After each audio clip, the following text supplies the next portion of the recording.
Mientras permanezca el mundo, no terminará, no acabará la fama y gloria de México Tenochtitlán.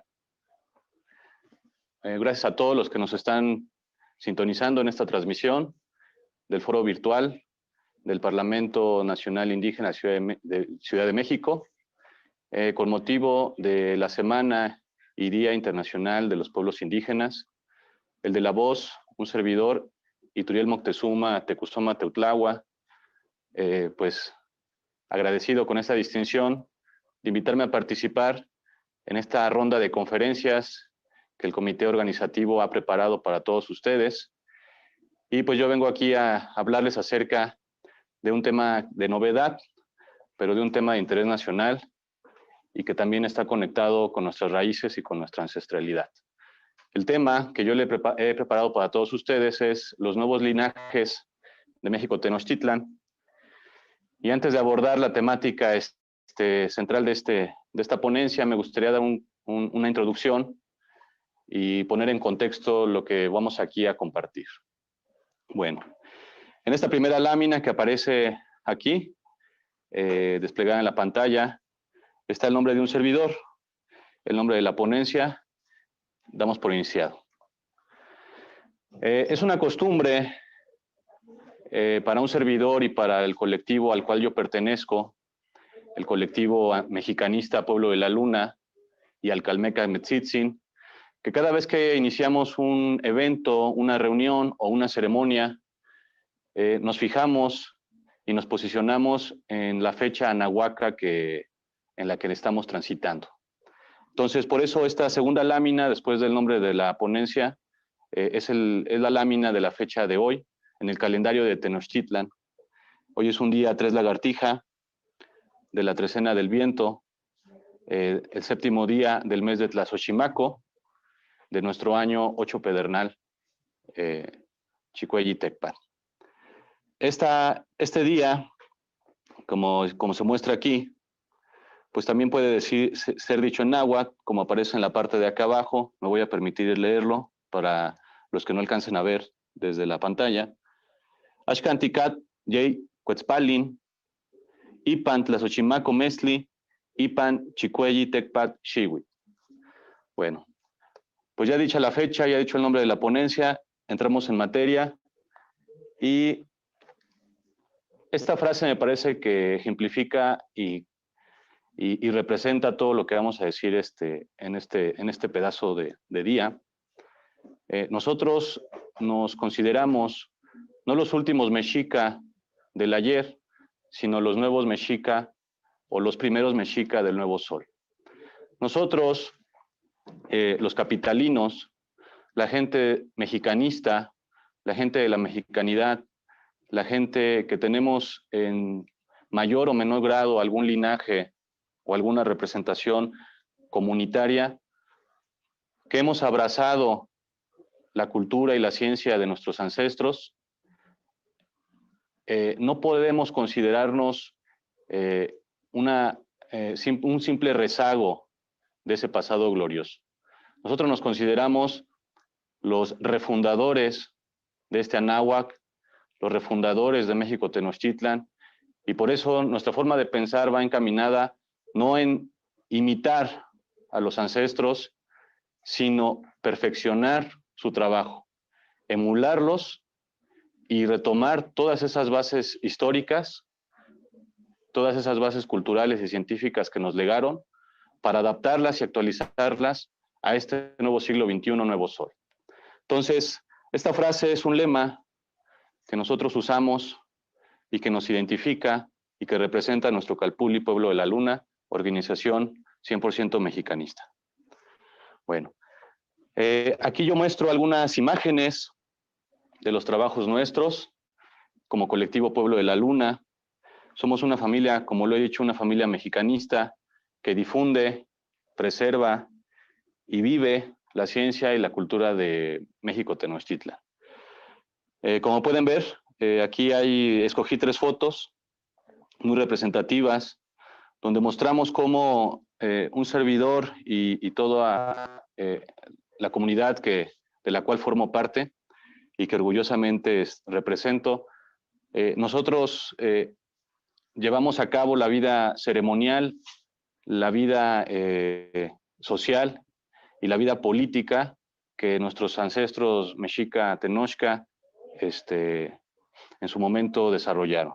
Nosotros llevamos a cabo ceremonias, como aparece en esta imagen de aquí, ceremonias astronómicas, no ceremonias fanáticas ni ceremonias folclóricas. Nosotros realizamos ceremonias astronómicas por el simple hecho de que nuestro calendario ancestral mexica era un calendario astronómico, no era un calendario onomástico ni un calendario civil. Por tanto, todas y cada una de nuestras ceremonias que nuestro colectivo y comunidad desarrolla vienen sujetas a eventos astronómicos y a momentos solares a lo largo del año. Aquí podemos ver la ceremonia de Toxcat, que dentro de nuestro calendario Tenochca es el día del primer paso cenital en la latitud del Templo Mayor. Una ceremonia, como pueden ver, con elementos ancestrales y también con elementos modernos para medir el fenómeno del paso cenital solar en la latitud de la Ciudad de México.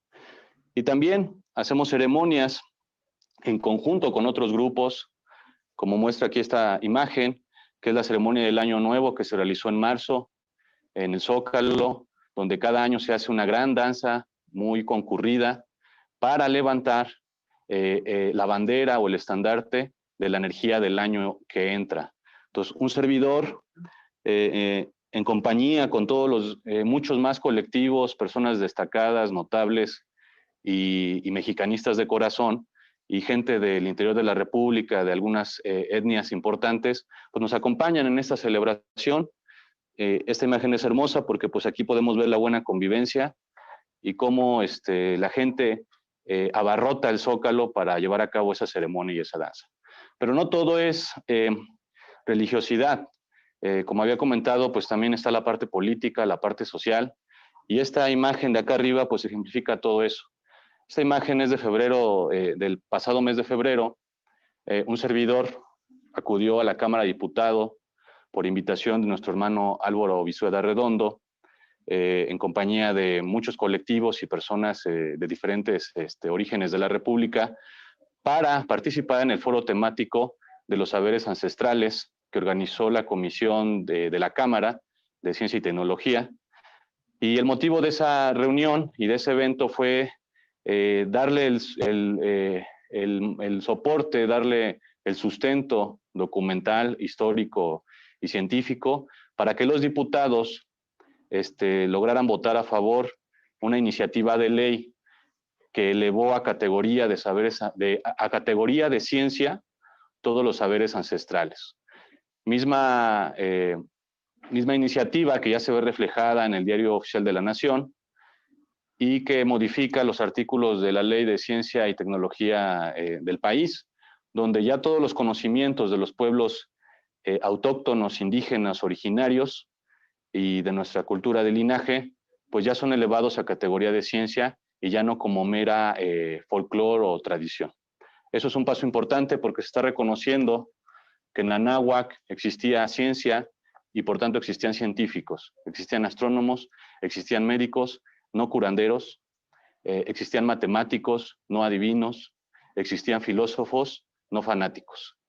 Entonces, pues esto es un trabajo de todos. Un servidor pues ha estado inmerso durante ya varios años en estas labores, pero insisto, este trabajo no es a título personal, esto es un trabajo de una colectividad, de una comunidad capitalina muy amplia, muy extensa y que está diversificada en pues todas las tareas y áreas de la mexicanidad, como son el estudio del calendario, el estudio de la medicina, usos y costumbres, y lo mismo que las ceremonias y la danza ritual.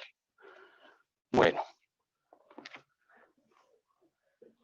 como comenté, un servidor parte de un sentimiento nacionalista que es que nació del seno familiar. Un servidor, Ituriel Moctezuma, cuyo apellido mío proviene de la región de Chilapa, es un apellido que conserva la familia Moctezuma de Chilapa desde la época de la colonia y que proviene de los señores mexica que fueron a asentarse y que fueron a dejar descendencia a esa zona del país, en la zona serrana de Guerrero. Aquí yo les muestro una fotografía de mi familia. Es una fotografía antigua de la época revolucionaria, donde aparece mi bisabuelo y donde aparece mi tatarabuelo. Este personaje de aquí, mi bisabuelo, Antonio Moctezuma Pineda, y este personaje al centro, sentado, mi tatarabuelo Andrés Moctezuma, acompañado de amigos y de yernos de la familia. ¿De dónde vienen los Moctezuma de Chilapa? Bueno, pues acá tenemos un árbol genealógico. Básicamente los Moctezuma de Chilapa son descendientes del conde Joseph Tesifón Moctezuma de Chilapa, quien a su vez es hijo de Pedro de Tlacopa o Pedro de Tacuba y Ana de Chilapa. Ana de Chilapa es descendiente de los señores de Xochimilco y de Nezahualcóyotl, y Pedro de Tlacopa es hijo a su vez de Antonio Cortés y Juana de Alvarado, que son respectivamente hijos de Francisco Moctezuma y del señor de Catepec. Francisca Moctezuma, a su vez, pues es hija de Motecuzoma Xocoyotzin, por lo que allí, por ambos lados, de padre y madre, el apellido Moctezuma, del conde Joseph Tesifón Moctezuma, pues queda ligado, queda anclado a la familia de la nobleza mexica, tanto del lado de Nezahualcóyotl como del lado de Moctezuma. Ese apellido se ha venido conservando desde aquel lejano entonces hasta nosotros, que somos la familia Moctezuma, y hemos dejado a lo largo de estos siglos personajes diversos que han participado tanto en la Revolución Mexicana como en la Independencia de México. Caso notable el de Francisco Moctezuma de Chilapa, que en 1813 acompañó a Morelos en el Congreso de Chilpancingo, y este personaje familiar nuestro, Francisco Moctezuma, pues fue el que propuso que este país se llamara América Mexicana o simplemente México. Pues como pueden ver, los Moctezuma, desde sus posiciones de caciques, de mayorazgos, o como simplemente como insurgentes o como revolucionarios, pues han estado en todas las etapas del país. ¿A qué voy? Los linajes han estado aquí. Simple y sencillamente no se les ha dado el crédito, no se les ha dado la difusión y no se les ha dado el merecimiento y el reconocimiento que se han ganado. Entonces, la gente de la capital, los mexicanistas, la gente de la mexicanidad, no está compuesta simplemente de gente civil, mestizos, ordinarios, no. Esta mexicanidad está también compuesta por personas que provienen de familias notables, que pueden ser rastreables desde las épocas de la Gran Tenochtitlan, y eso ya le da un valor diferente a nuestro movimiento, porque esto ya no se trata simplemente de una ola o una moda citadina, sino se trata de un verdadero movimiento y de una verdadera etnia o comunidad que está resurgiendo y que está reclamando su propio espacio y su propio tiempo en este México moderno. Bueno, aquí esta siguiente foto es un poco más reciente. Ahí se ve a mi abuelo, Andrés Moctezuma, siendo cargado por su padre, Antonio Moctezuma, y una foto actual de mi abuelo, 104 años de edad. Afortunadamente sigue con vida. Y él es alguien que nos ha transmitido muchos valores, que en cada ceremonia y reuniones de la familia nos habla de ética, de moral, de las costumbres, de las formas y del protocolo de los antiguos mexicanos. Es alguien a quien nosotros, todos los nietos, primos, le hemos aprendido mucho, y yo, a título personal, pues gracias a sus consejos y gracias a todas las pláticas que nos ha dado desde que somos niños, comprendí mucho de lo que se dice en los libros, comprendí y pude traducir y pude entender lo que quizás eruditos no entienden, porque nuestra cultura se vive, nuestra cultura no es letra muerta, nuestra cultura es vivencial. Bueno, entonces,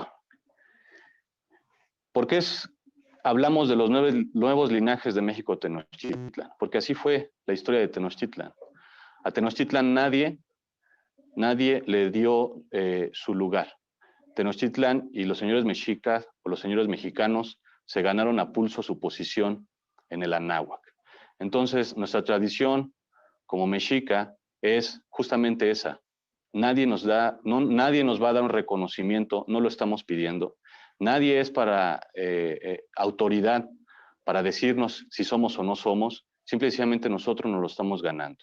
Y todo el trabajo de décadas de personas notables que han llevado en alto y que han tratado de dignificar la cultura de México Tenochtitlan, pues son justamente eso, todos esos nuevos linajes que se están combinando con personas ya de linajes previos, pero que al final estamos conformando una amalgama de un nuevo pueblo mexica en el siglo XXI.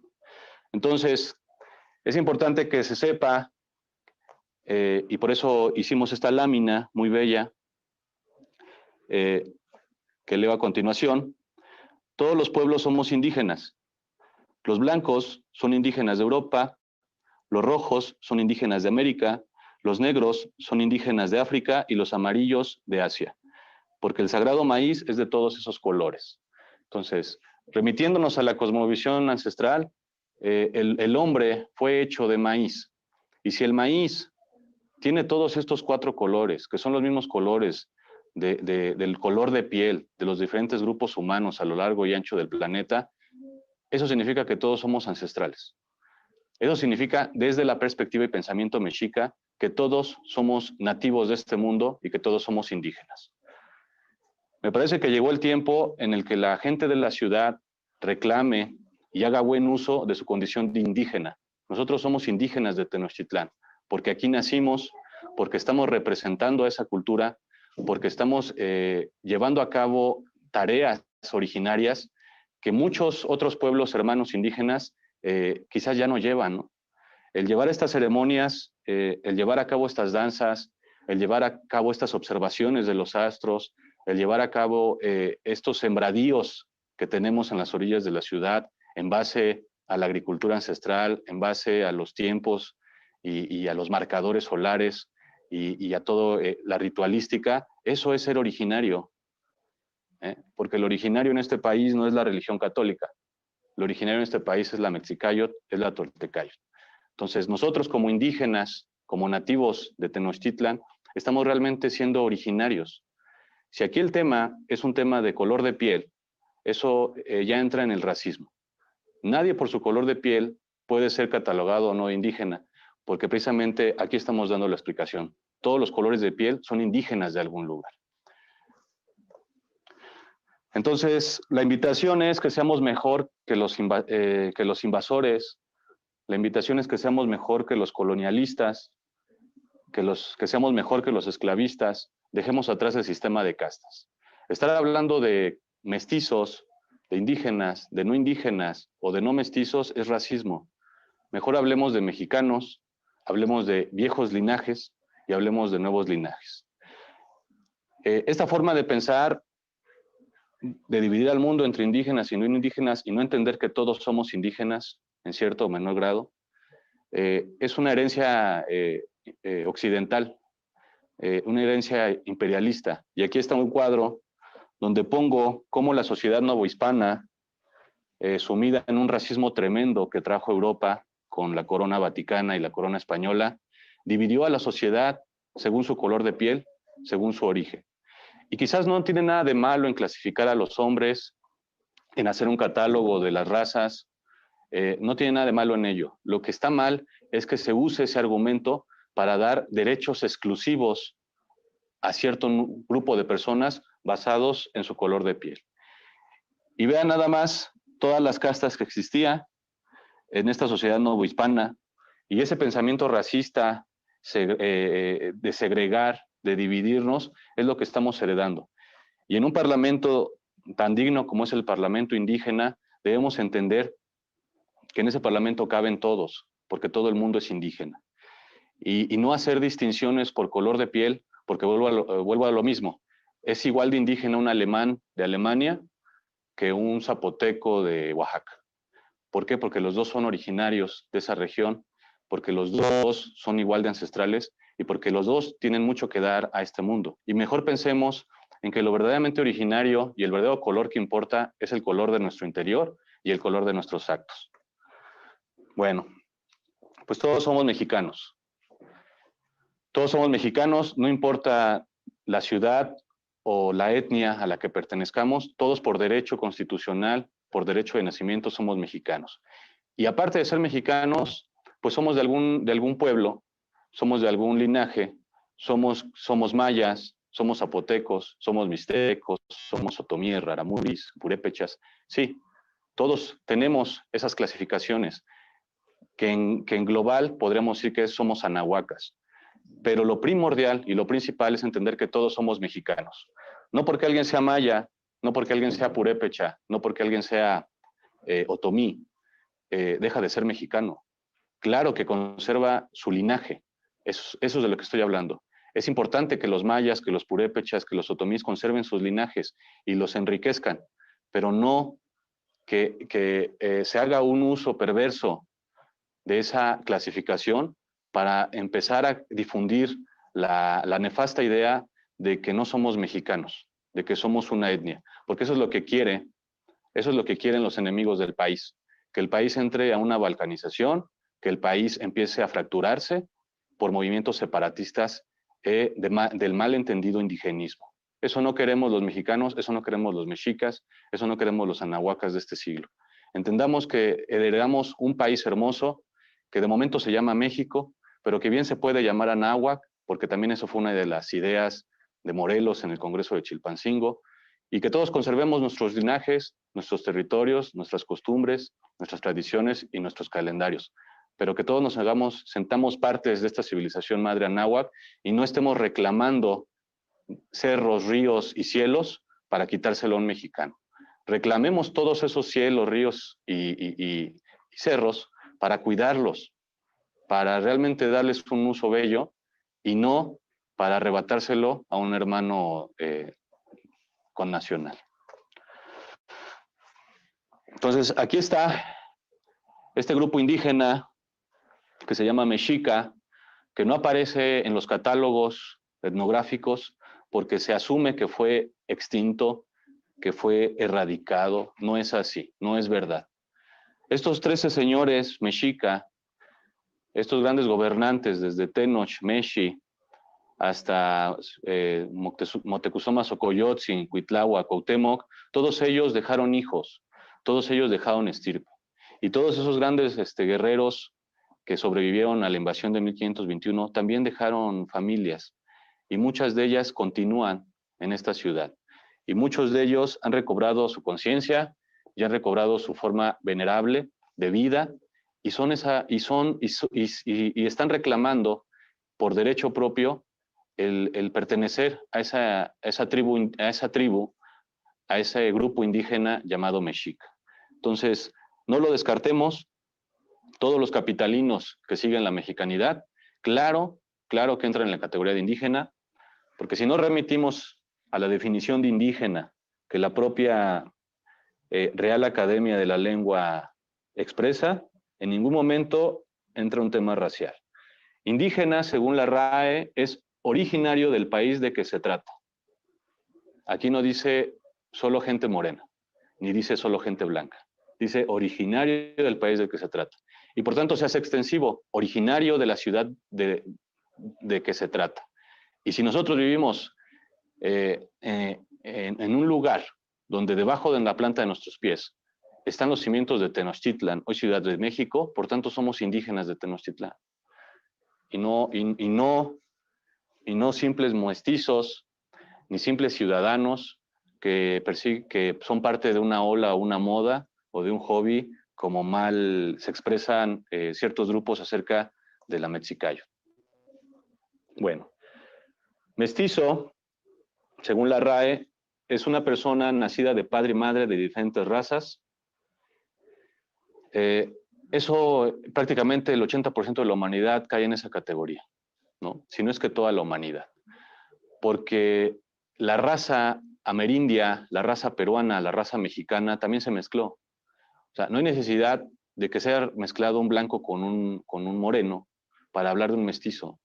El proceso de mestizaje en Anáhuac es un proceso que lleva 7,000 años, desde que diferentes razas que llegaron a este continente se mezclaron. Entonces, prácticamente todo el mundo, todo el planeta es mestizo. Europa es el máximo ejemplo del mestizaje.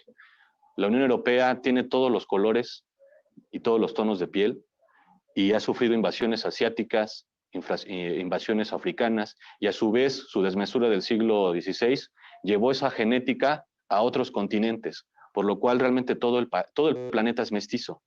Entonces aquí, si vamos a hablar de indígenas, pues hablemos que somos indígenas y también somos mestizos, y que sí, seguramente hay casos excepcionales, poblaciones en los 5 continentes, en los 4 continentes habitables, que guardan su genética, que guardan su pureza racial. Bueno, pues ellos son indígenas no mestizos, y todo el resto del mundo somos indígenas mestizos. Entonces, no permitamos que jueguen con el lenguaje los que quieren hacer de este planeta una prisión mental. Entendamos el sentido de cada palabra y usémoslas para el bien. Pero, ¿quién va a decir quién es mexica y quién no?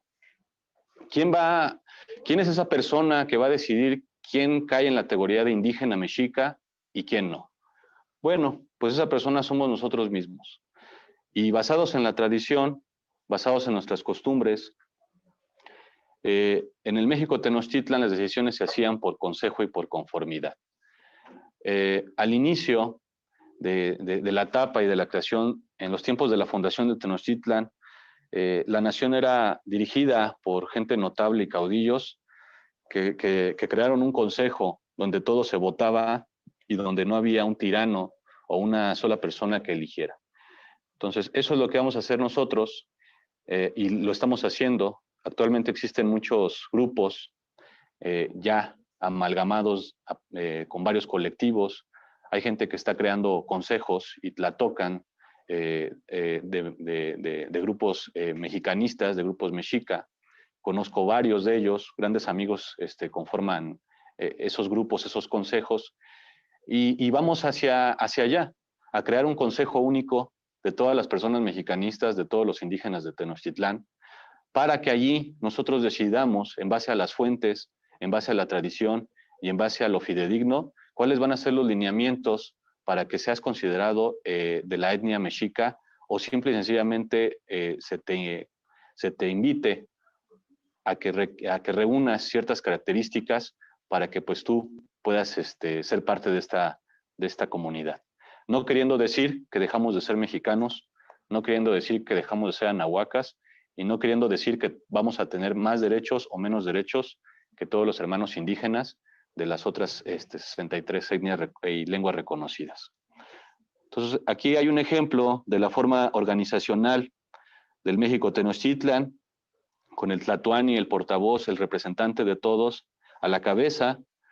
Luego venía la nobleza, que se entienda que es la gente que guarda, que tiene la responsabilidad de guardar el culto, de guardar las finanzas, de la buena administración de las leyes. Luego venían los jefes militares, todos esos hombres valientes que dejaban su seno familiar para ir a defender Tenochtitlan o para ir a conquistar nuevas tierras, para adherirlas a la Gran Confederación Mexicana de la Triple Alianza. Luego encontramos pochtecas, que son la gente que intercambiaba productos, que iba y transmitía cultura a los diferentes pueblos. Y finalmente, pues lo que es el pueblo, los macehuales, y al final los siervos y los esclavos. Aquí hay que entender que en Tenochtitlan, por si hace ruido la palabra esclavo, quien caía esclavo en una sociedad como la que constituyeron los antiguos mexicanos, no era por injusticia, al contrario. Los esclavos eran justamente esas personas de baja moral que habían cometido infracciones, delitos graves, y por tanto caían y eran degradados a la categoría de esclavos. No eran esclavos a la forma occidental, donde eran capturados y era gente inocente obligada a trabajos forzosos. No, aquí los esclavos simplemente eran servidumbre que había caído en esa condición por sus malos comportamientos o porque simplemente estaban pagando la pena por algún delito establecido en la ley azteca. Bueno, esta imagen donde vemos miles de personas en el marco del Zócalo capitalino, esto ya es una comunidad. Esto ya habla de un grupo que está exigiendo y que tiene derecho a ser reconocido. No somos 2 o 3 o 5 o 10 personas, estamos hablando de miles de personas. Esta imagen es del año pasado, un servidor la tomó y es parte de la gente de colectivos mexicanistas que se dio cita en el Zócalo para celebrar la fundación de México Tenochtitlán. Entonces, como pueden ver, estamos hablando de una organización, ya de una comunidad. Esto no es ninguna moda, esto no es ninguna tribu urbana, porque esto no lo organizó ni lo encabezó ninguna autoridad de gobierno o algún partido o alguna ONG. Esto lo organizó la población civil, nosotros. Por eso puse acá abajo las fotografías donde aparecen los representantes de estos colectivos, de estos Calpultin, para que quede constancia de que fuimos nosotros, la sociedad civil mexicanista, los que estamos organizando nuestras propias celebraciones, los que estamos organizando nuestra propia ceremonias y que los que estamos viviendo nuestra propia venerable forma de vida. Entonces, que quede claro que sí somos reales, que no somos el producto de ningún partido político ni de ningún sistema externo, somos reales porque lo estamos viviendo y esto fue sin fines de lucro. Fue un evento totalmente gratuito, nacido del corazón, donde se desarrollaron varias actividades, no solo hubo danza, también hubo observación astronómica, hubo conferencias y hubo múltiples actividades donde se compartió y se vivió la cultura y ciencia de México Tenochtitlan. Esta foto, pues ya es de este año, igual, año con año seguimos festejando esta fiesta de la Fundación de México Tenochtitlan. A veces lo hacemos en conjunto con los demás grupos, colectivos y asociaciones, y a veces lo hacemos por separado, según las circunstancias, según los tiempos. Entonces, no hemos dejado de ser. Y este trabajo que lleva décadas, pues está viendo nutrido y reforzado por gente joven, por nuevas generaciones, de entusiastas y de personas que realmente están reconectándose con su conciencia y que están adquiriendo la identidad mexica, precisamente por el convencimiento de los muy venerables y muy apreciables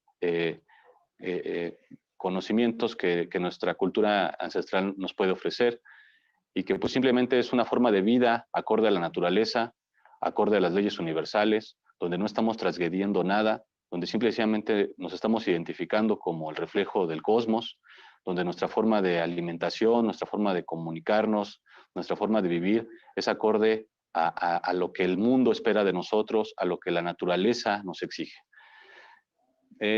Si me queda un poco más de tiempo, quiero leer algunas citas extraídas de las fuentes. Como pueden ver, pues aquí traigo algunos libros. No somos improvisados, nadie de nosotros somos ignorantes ni somos supersticiosos. Tenemos mucha fe en nuestras creencias, pero no es fe ciega, es fe razonada. Y les voy a compartir algunas citas extraídas desde las fuentes. Elegí 11 de ellas, aunque hay muchísimas. Elegí 11 de ellas para ejemplificar todo lo que he venido diciendo y de cómo se constituían esos consejos y de cómo se elegían a las personas que iban a ostentar algún cargo dentro de esos consejos, para que se entienda que lo que estamos haciendo hoy en día en los grupos de la mexicanidad, la mexicayot, la toltecayot, es acorde a nuestros usos y costumbres, y que aquí el mundo podría beneficiarse mucho de ello si adoptaran alguna unión de países o confederación esta forma de pensamiento que a continuación voy a compartir y a leer, con el permiso de sus rostros y corazones. La primera cita que ejemplifica las reglas de elección, sucesión en los altos cargos y los linajes y la adhesión de las personas al gobierno de la Triple Alianza, Tlaxcala-Tlaxtoloyan, con sede en México Tenochtitlán, son como siguen. La primera cita, Clavijero, libro 3, capítulo 1, dice así: hacia la época de la fundación de México Tenochtitlán, el tipo de gobierno mexicano era aristocrático, pues la nación entera prestaba obediencia a un grupo de personas notables, escogidas de entre las más respetables por su valentía y sabiduría. Este número de personas que gobernaba a los mexica en la época de la fundación eran 20.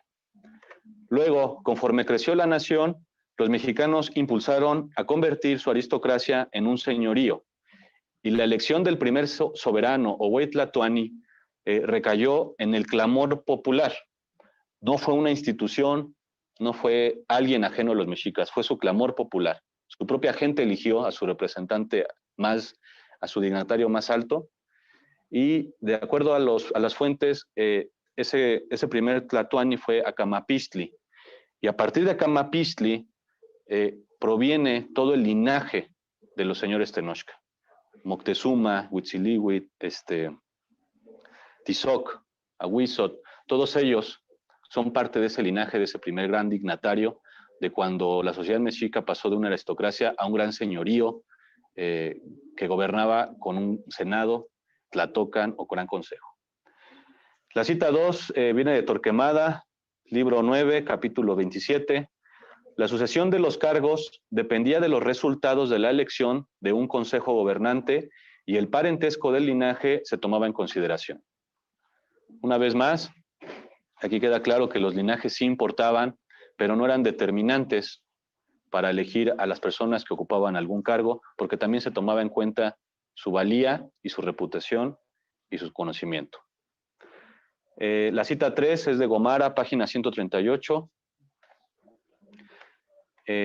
La costumbre general entre los gobernantes y grandes señores de México es que hereden los hermanos primeramente que los hijos, después los hijos del hermano mayor y enseguida los hijos del primer heredero. Si no existían hijos ni sobrinos, se heredaba a los parientes más próximos o se daba todo a la comunidad. Una vez más, estamos hablando de una cultura que no es necesariamente nepotista, ni se le otorgan bienes y cargos y privilegios a nadie, sino que simplemente había reglas de sucesión, pero también se consideraba el no suceder a una persona sin importar que fuera descendiente o no del señor que es sustituido.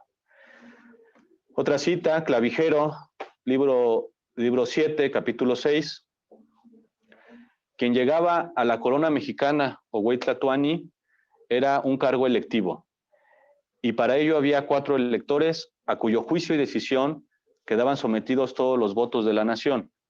Dichos 4 electores pertenecieron a la estirpe real más alta, de la clase más alta de los linajes de Acamapistli, y su poder electoral terminaba con la primera elección e inmediatamente después se designaba a 4 nuevos electores, o estos mismos se reelegían con el voto de la nobleza mexica. ¿Qué quiere decir?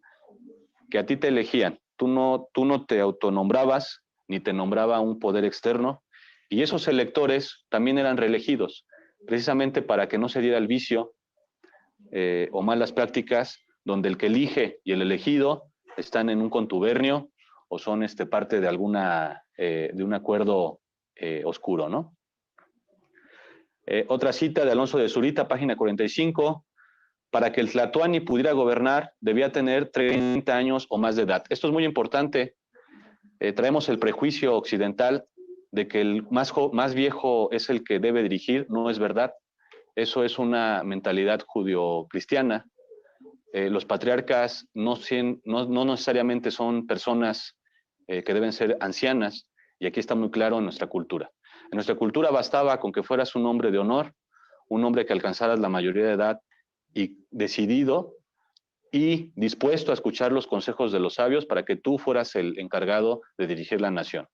Y el claro ejemplo lo tenemos en Cuauhtémoc, un muchacho de menos de 30 años, en este caso fue elegido de menos de 30 años por la tragedia y la crisis que atravesaba Tenochtitlan en la invasión, pero fue un muchacho de 20 años que fue elegido como el máximo representante que dirigía los destinos del país. Entonces, eso de que los tlatocan, los gobernantes deben estar conformados por abuelos, por personas ancianas, es una total mentira. Y claro que ellos eran considerados dentro del consejo. Por eso el tlatoani era una persona joven, porque requería de vitalidad y requería de fuerza, y el Cihuacóatl era una persona anciana, porque requería de una persona experimentada, de una persona prudente y de una persona que supiera dar buenos consejos basados en la experiencia. Entonces, al combinar juventud con, con, con experiencia, pues había una fórmula magnífica en el gobierno de México Tenochtitlan. ¿Ya estamos tiempo? ¿Seguimos? Bueno, entonces, a la muerte del soberano, si el que había de sucederle era joven y no alcanzaba la edad necesaria, se acostumbraba dar el gobierno a un pariente viejo, siempre y cuando fuera el más capaz, y si no existía un pariente viejo capaz, entonces se le daba el gobierno o el cargo a un señor principal.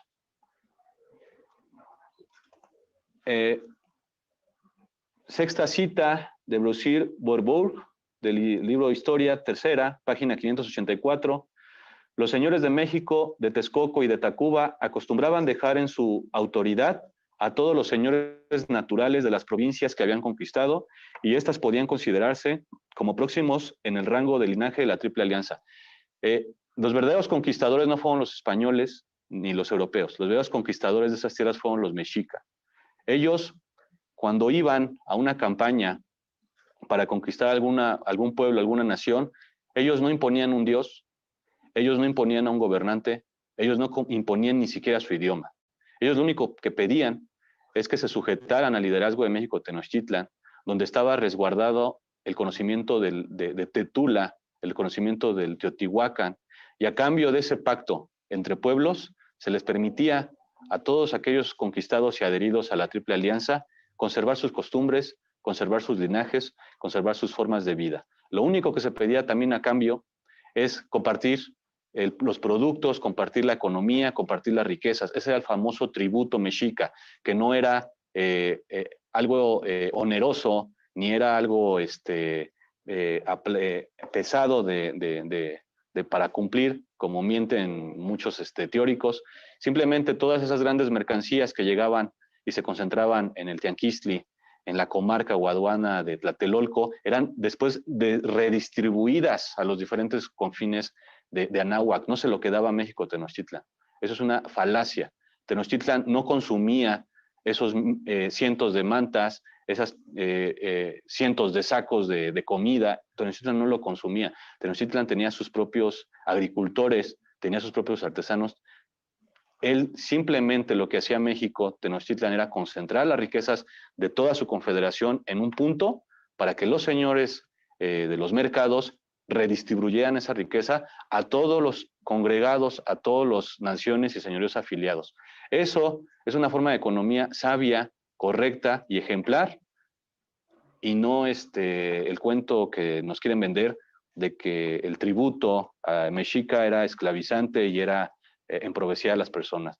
Al contrario, todos y cada uno de las provincias y señoríos que se adhirieron a la Triple Alianza gozaron de economía próspera, gozaron de una sociedad en paz y gozaron de ser gobernados por sus mismos señores.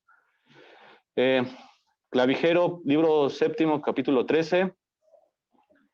El rango más elevado del gobierno mexica era el Huetlatoani, y para obtenerlo era indispensable ser de linaje noble, haber dado pruebas de valor ilimitado en varias batallas y tener cierta edad. El candidato además estaba obligado a sufrir un año de penitencia regular. Los tlatoani tenían prioridad sobre todos los miembros del consejo, tanto en orden de asiento como en votación. Una vez más, aquí nos damos cuenta que los altos cargos de nuestra comunidad mexica eran ofrecidos a las personas que habían destacado por su valentía, que venían de una familia decente, de una familia apta, por lo tanto tenían buena crianza. Y no solo eso, ellos se brindaban a la población y pasaban un año de penitencias al servicio de su pueblo. cita 8 de Alonso de Zurita, los Calpulec o jefes de Calpuli, que eran los barrios que conformaban a Tenochtitlan. Estos Calpulec eran el tercer nivel de gobierno, por debajo de los tlatoanis y del Senado, y la comunidad los escogía de entre sus miembros y su cargo era de por vida. Prescott, libro 1, capítulo 6. En Texcoco existía un consejo de ciencia que se componía de las personas más instruidas del reino, sin importar su rango o linaje, y tenían la superintendencia de todas las producciones artísticas, científicas y de las más bellas construcciones. Aquí queda clarísimo que en el gobierno, en la parte alta del gobierno, se tomaba en cuenta la valentía, la sabiduría y los linajes, pero en todos los demás consejos, en los consejos de ciencia o en los consejos de los barrios, allí se podía escoger a cualquiera, siempre y cuando fuera una persona que por forma de votación popular fuera asignada. Bueno, y podríamos seguir así, con más citas. Sin embargo, pues ya estamos sobre la hora. Quiero terminar esta ponencia, que espero haber sido de su agrado y que recordando que la única intención es abrir los ojos y despertar las conciencias para entender que todos somos mexicanos y que no debemos estar pidiendo derechos exclusivos más allá de los derechos humanos universales, y que lo que tenemos que hacer como mexicanos capitalinos es garantizar que nuestros hermanos indígenas del interior de la República tengan todos los derechos que un mexicano tiene y que no se queden en el rezago, ¿no? Que no se malentienda que ahora vamos a voltear la balanza y que ahora va a haber privilegios y vamos a convertir a los mestizos en ciudadanos de segunda, porque eso no es lo que queremos. Y Pampa Tomecayó, Mi Izcalí, Singüey, México, Tenochtitlan, Náhuatl, Tlaxcahuan, Tehuemetzitzin. Con nuestro pueblo haremos resurgir el gran México Tenochtitlán de nuestros antepasados. Ánimo, venerables mexicanos. Los dejo con esta bella foto de una ceremonia que ya lleva años, donde una mujer, pues ahí está el poema, ¿no? Hecho imagen, donde está la escultura de nuestros ancestros y una bella dama que ha recobrado su calidad y su condición de mexica, pues le hace honores a esos que nos legaron patria y nos legaron linaje. Muchas gracias a todos. Aquí les dejo los datos. Somos Pueblo de la Luna. Síganos en las redes sociales, sigan nuestras ceremonias y pues mientras permanezca el mundo, no acabará la fama y gloria de México Tenochtitlán. Tlazocamati, muchas gracias.